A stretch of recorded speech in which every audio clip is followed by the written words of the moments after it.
से मुस्लिम को एक वोट बैंक समझा जा रहा। तेजस्वी के मनोज झा सांसद ने भी कर रखा है, ओवैसी साहब ने भी कर रखा है और तमाम और इमरान मसूद ने भी कर रखा।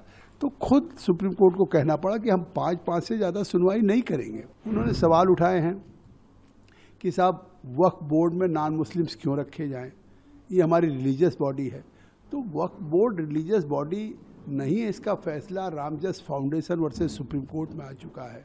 सभी फैसलों में ये कहा गया है कि वक्फ बोर्ड रिलीजियस बॉडी नहीं है, ये शरिया से गवर्न नहीं होता है, ये एक स्टैच्यूरी एग्जीक्यूटिव बॉडी है जो वक्फ के रखरखाव की देखभाल करता है। देखिए, पूरी तरीके से अनकॉन्स्टिट्यूशनल है और हम बार बार कह रहे हैं जेपीसी में किसी चीज का पालन नहीं हुआ। आप जो हमारे अधिकार जो संरक्षण हमें संविधान ने दिया, आपने उसके ऊपर कुठाराघात कर दिया। संविधान के अगर विरुद्ध है तो सुप्रीम कोर्ट इसे परख रहा है।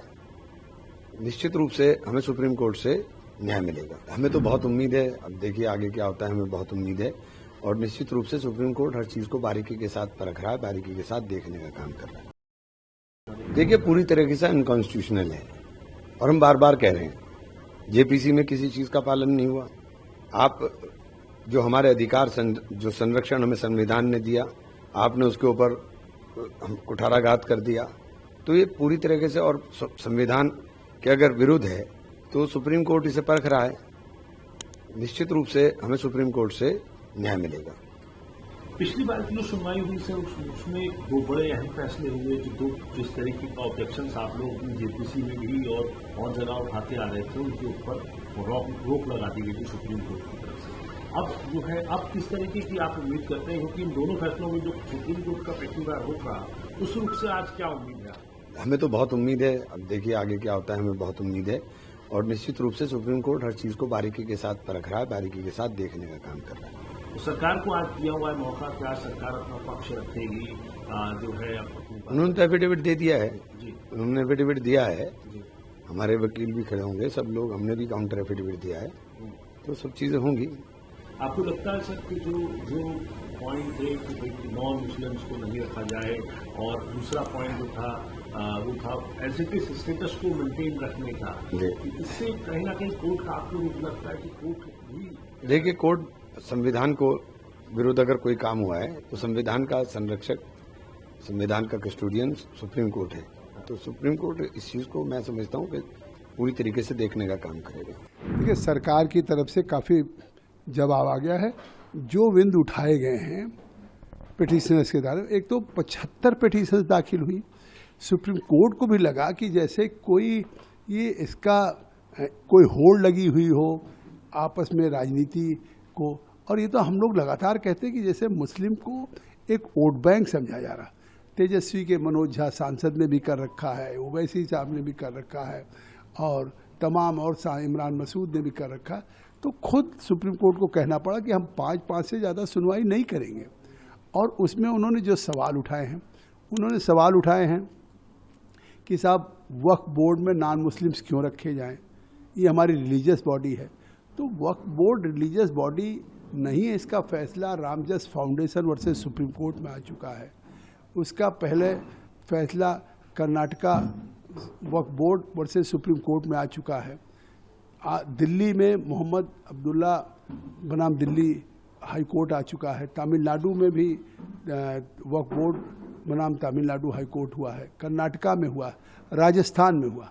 सभी फैसलों में ये कहा गया है कि वक्फ बोर्ड रिलीजियस बॉडी नहीं है, ये शरिया से गवर्न नहीं होता है, ये एक स्टैच्यूरी एग्जीक्यूटिव बॉडी है जो वक्फ के रखरखाव की देखभाल करता है। तो इसका जवाब भी सरकार ने दिया है।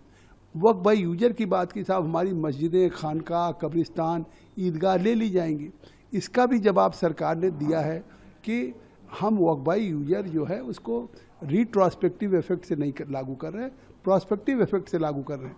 प्रोस्पेक्टिव इफेक्ट तात्पर्य है कि अगर डीड नहीं भी है, वक्फ बाय यूजर काफ़ी बरसों से उसको किया जा रहा है, तो उसमें अगर वहाँ पे आज भी मस्जिद है, नमाज पढ़ी जाती है, कब्रिस्तान है, अगर वहाँ पे कब्र है, तो उसको केवल इस कानून के पास होने के बाद आप 6 महीने के अंदर भारत सरकार के अल्पसंख्यक मंत्रालय से कि वामसी पोर्टल पे आप अपलोड करा दीजिए।